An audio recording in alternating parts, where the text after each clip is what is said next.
এই যে আপনারা মন্দিরটা দেখতে পাচ্ছেন, এটা হচ্ছে কামারপুকুরের পাশে সাতবেরিয়া গ্রামের দেড়েক গ্রাম বলে একটি ছোট্ট জায়গা আছে, সেই জায়গার মন্দির।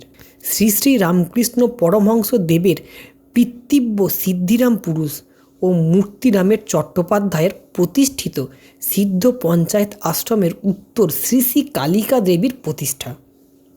মূর্তিরামের দৌহিত্র বংশের ও শ্রী শ্রী রামাগতি বন্দ্যোপাধ্যায়ের শ্রী শ্রী তারাময়ীর ও শ্রী শ্রী সোনারামণির নির্দেশে এক কালিকা দেবী প্রতিমূর্তি রূপান্তরিত নবরূপে 1970 সালে সিদ্ধ পঞ্চায়েত আশ্রমের সন্নিকটে স্থাপন করেন এবং 1630 সনের প্রাচীন স্থাপত্যকে পরিসিদ্ধ করে বজ্র মুদ্রার প্রলেপ দিয়ে শ্রী শ্রী কালী মন্দির স্থাপিত হয়।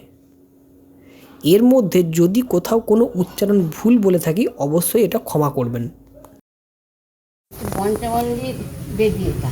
আচ্ছা, এবারে ও ছাড়া পুজো করতে কেউ পারে না। আমাদের তোমার কাকু ছাড়া অন্য বাউনে পুজো করেন না। এই যে কলহারিণী কালী পুজোর দিনে বাৎসরিক পুজো হয়। আচ্ছা, ও নিজে পুজো করে, অন্য কোনো বাউন দিয়ে। আচ্ছা। আর এখানে ঠাকুরের বাবার সাথে কি সম্পর্ক? এইটা তো ঠাকুরের বাবার ভিটে এখানে। হ্যাঁ, সে তো দেড়েক গ্রামেতে। হ্যাঁ হ্যাঁ হ্যাঁ, ওদেরই সব বংশধর আর কি। সেই দিয়েছে দাদু ছিল 108 বছর বয়সের মধ্যে রামগতি বন্দ্যোপাধ্যায়। আচ্ছা, 108 বছর।